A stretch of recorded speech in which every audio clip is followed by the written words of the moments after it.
First and 10 from the 20. Still no score in this one. 3 games. That's all the time we have left to try and get into the playoffs. Over the last 2 weeks, Geno Smith returned to the starting lineup as our quarterback, and he was out there playing with a vengeance against the 49ers and Eagles. We split those 2 games and enter week 16 7-7. Right now, we're still slated to play the Rams in the wildcard round, but this playoff spot is far from being locked up. Everything we've been through this season all comes down to these final 3 games. Can we actually get into the playoffs, or will we find a way to let it slip away? We get our first chance to do that on the road against the 2-12 Tennessee Titans. They're struggling lately, losing their last 3 in a row, but as we know, nothing comes easy in the NFL, especially when you're facing a team with Derrick Henry in the backfield. He's coming in this game with 840 yards and 4 touchdowns, and everyone knows he's one of the most punishing backs in the league. If we come in here flat, he'll make us pay. This is a must-win kind of game. We cannot afford a stumble now. The Titans start with the ball and pass on the first play.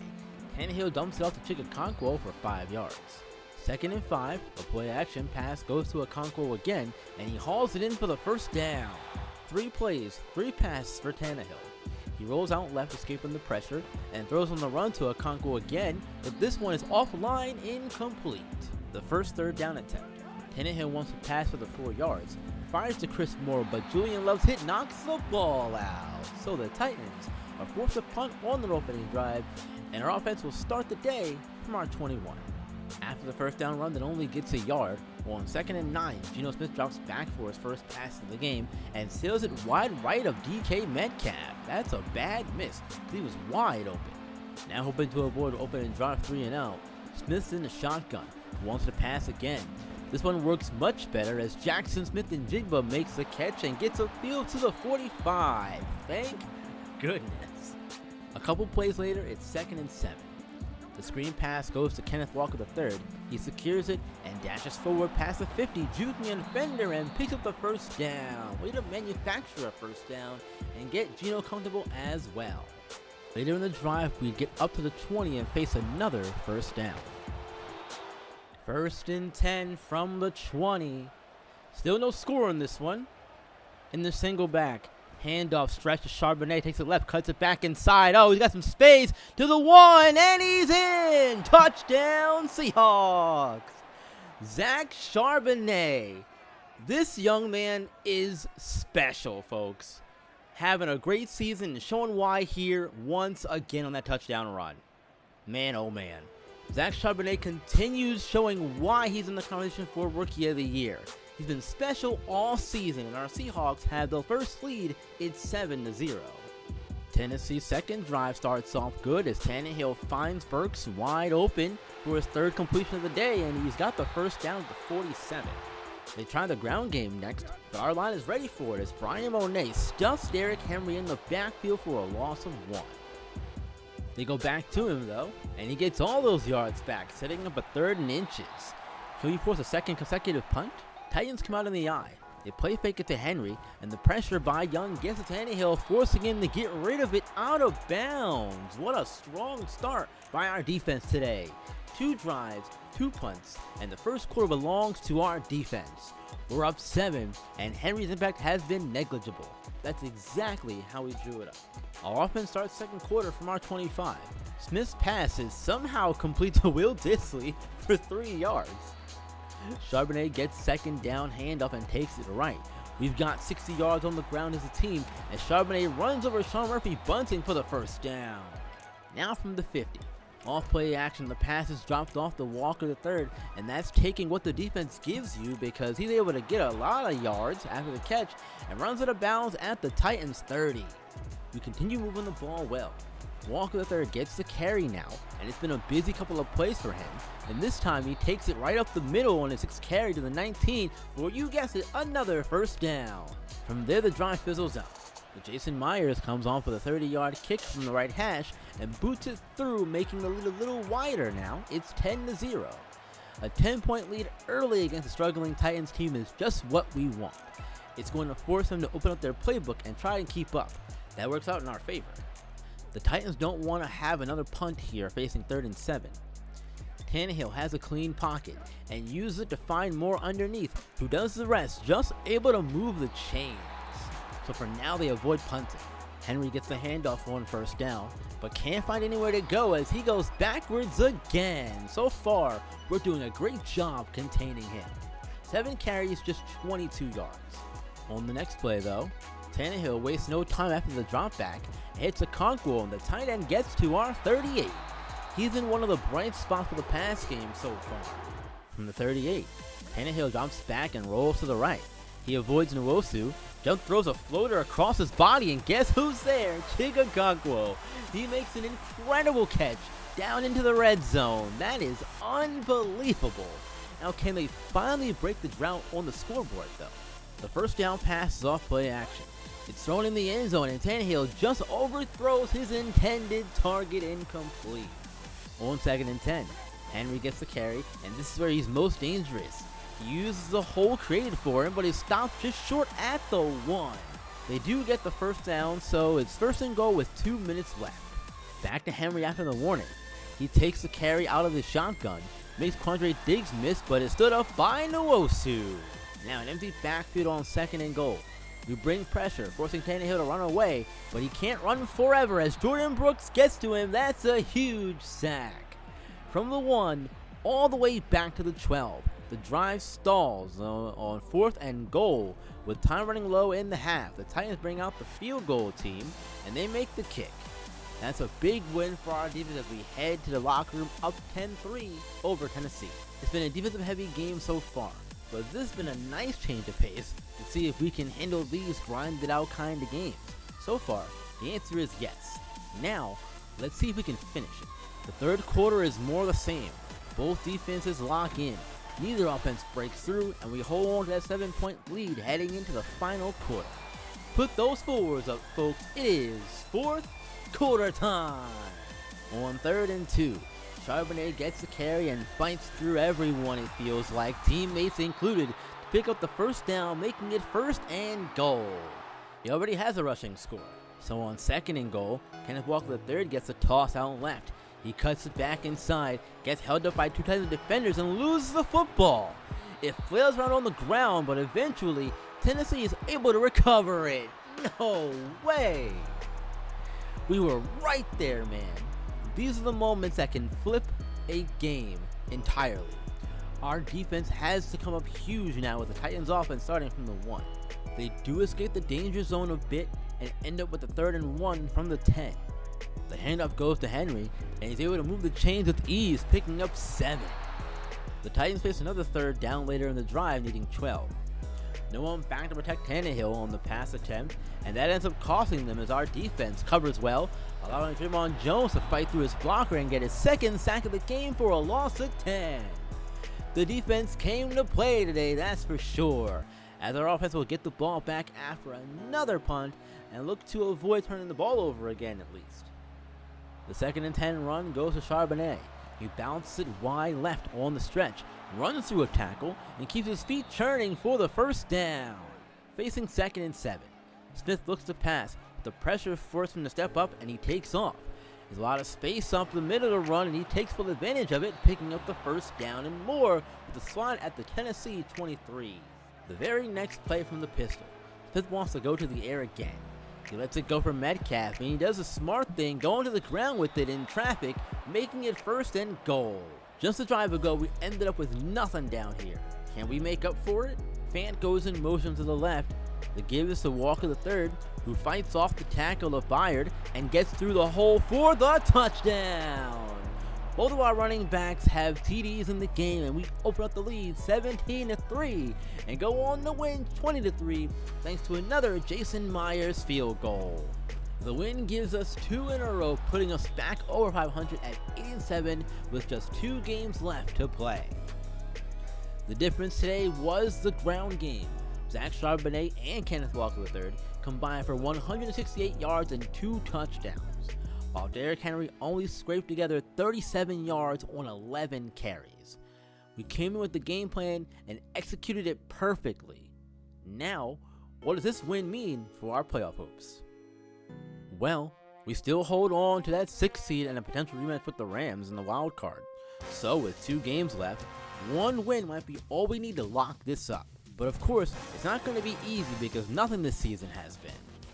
We welcome the 9-6 Pittsburgh Steelers, and they bring a defensive-focused team with them. TJ Watt is an absolute nightmare for any offensive line, and if we can't keep him contained, Geno Smith is going to have a long day. This could be the game that decides our entire season, so no pressure. After a strong run defense performance last week, our rush defense stops Najee Harris on the first play from scrimmage. Kenny Pickett goes to the air on 2nd down. It's a short completion to Pat Freiermuth for only 2. Now 3rd and 8. Pickett wants to pass again. The coverage is good, so he tries by in time, but it runs out as Nwosu forces a throwaway, so a 3-and-out for Pittsburgh brings up the punt team. Punt goes away to Tyler Lockett, who fields at 31. He gets a couple good blocks and cuts right where there's some space to run. This is looking dangerous with just a kicker to beat, but he gets run down at the Pittsburgh 30. What a play by the special teams unit, and that gives our offense great field position for the first drive. Will the ground game dominate like last week? We'll find out. The first play is a pass, strangely enough. Smith escapes left, trying to get away from the pressure, then decides to throw across his body to Charbonnet, and the rookie can't hold on to the jump ball as Holcomb knocks it away. What a very out-of-character play for this offense. After the incompletion, it's a run on 2nd down. Walker III takes the handoff and gets through the sliver of space for a 17-yard gain to the 13. That's the kind of start we were hoping for. That's where the drive stalls out, however. Myers comes on and nails a 27-yard field goal to put us on top first. It's 3-0. We use the good field position to our benefit, but you love a touchdown ideally. On the second Steelers drive, we continue to make life difficult, just making Najee Harris lose a yard on the 1st down run. Then on 3rd down, Pickett drops back to pass, but he has no time to throw as Mario Edwards beats his blocker with the quickness and brings him down for a sack. This is the play of intensity our defense needs, and they're bringing it to start the day. Both defenses lock in for a few punts, but Pittsburgh's hoping to break their spell as they start this drive on their 16 with 3:51 left in the quarter. Pickett is 1 for 6 so far, but on 2nd down he has the biggest pass play of the day so far, connecting with Deontay Johnson for his first catch of the day. It's a 20-yard gain and a 1st down for the Steelers. They follow it up on 2nd and 3 with another pass. This one again goes to Johnson, who holds on to it and moves the chains for Pittsburgh up to our 38. They get down to our 9 with 10 seconds left on 2nd and goal. Pickett posts a pass to Johnson in the end zone for the go-ahead touchdown. It's the Deontay Johnson show on this drive, and the Steelers end their poor showing in the 1st quarter, taking a lead 7-3 as the 2nd quarter approaches. Now we have to play from behind. Nothing new to us, but the stakes are much higher. Early in the 2nd on 3rd and 2, Charbonnet gets a carry and tries sweeping it far left. He can't get around the edge though and is stopped short of the marker. But DK Metcalf is hurt on the play and in serious pain. He heads to the locker room with a dislocated shoulder, so our biggest offensive weapon is done for the day. Of all the games for this to happen, why now? We have to find another way now as we punt back to Pittsburgh. We force him to punt again though and start a new drive from our 42. It's an RPO on 1st down, and the pass goes to JSN. He gets a lead block from Lockett and uses it to pick up the 1st down on the Steelers side of the 50. That's Smith's first completion of the game. So far, so good with our number 1 target. Facing 3rd and 5, we dial up a pass play. Smith dumps it off to Fant, who makes the grab and moves the chains as well. We go back to Fant on the tight end RPO, and he turns lemons into lemonade here, bursting all the way down to the 3, making it goal to go. Now can we take the lead back? On 2nd and goal, Charbonnet gets the carry and bounces off his blockers, but won't be denied the touchdown he wants. He gets in and gives us the lead back in the process. No DK Metcalf, no problem, as our rookie running back continues making himself a household name. We're now up 10-7. Later in the quarter, we lose Jamal Adams for the game with a dislocated shoulder as well, but would also add a field goal from Jason Myers and take a 13-7 lead in the halftime. It's been a bit of a worrisome start in this game. We've lost DK Metcalf and Jamal Adams in the same half, and somehow we still lead. That tells you something about this team right now. But we're not done overcoming adversity yet. Who knows though? Maybe we're talking playoffs when this is over. Both teams punch on their opening drive, so our offense starts their second drive of the half with 7:36 to go. A stretch handoff goes to Charbonnet on first down. He's able to get around the edge to get 7 yards. Walker III comes in and picks up where Charbonnet left off. Getting enough yards, move the chains while fighting through traffic in the process. The running attack continues to shine as Walker III gets the carry again, this time taking it left around the corner. He cuts it upfield past the diving tackle, so he's finally stopped in his tracks at the 28. The ground game is our strength, and we're showing why on this drive. Trying to stay on the field now, it's 3rd and 5. It's an RPO pass to Dwayne Eskridge. He gets the block on the outside, and another one from Lockett at the end to give him the little extra to get down to the 3. Time to kick the door in now. 3rd and goal from the 3. Our run game opens up the RPO again, and this time it leads to a Jackson Smith and Jigba touchdown. This drive was all set up by the run, and we get the points through the air. That's great execution. We do go for 2 to try and make it a 2-touchdown game, but the run by Charbonnet is stopped just short of the goal line, so the score ends up 19-7.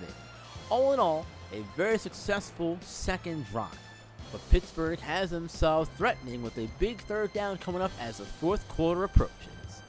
Put those forwards up, folks. It is 4th quarter time. 3rd and 3 on our side of the field. It's a draw play from Pickett. He gets close, but Bobby Wagner stops him just inches short of picking up the first. What a play by the veteran linebacker. That's what experience does for you in big moments like this. Mike Tomlin decides to take the points, so the field goal team comes on and makes the 44-yard kick to make it a 9-point lead for our Seahawks. It's 19-10. Later in the 4th, we're on the field side of the field with 5:54 left. Geno Smith keeps on the read option. He runs into Alex Highsmith and is injured on the hit. It's a torn labrum, and he's done for the day and will miss significant time. Just like that, the quarterback who earned back the starting job is heading to the locker room. Of all the timing, this is not it. Drew Lock takes back over at quarterback. But all we end up with on the drive is a 52-yard field goal attempt that Myers does make, so it's 22-10, and that ends up being the final score in this one. This win does feel good because it gives us 2 in a row at a critical time of the season, but losing Geno Smith with a potential playoff spot incoming is not ideal at all, especially since he just got the job back. Now, it's time to find out if we finally got the wildcard spot. We did it! Heading into the final week of the regular season, it is confirmed we will be in the playoffs.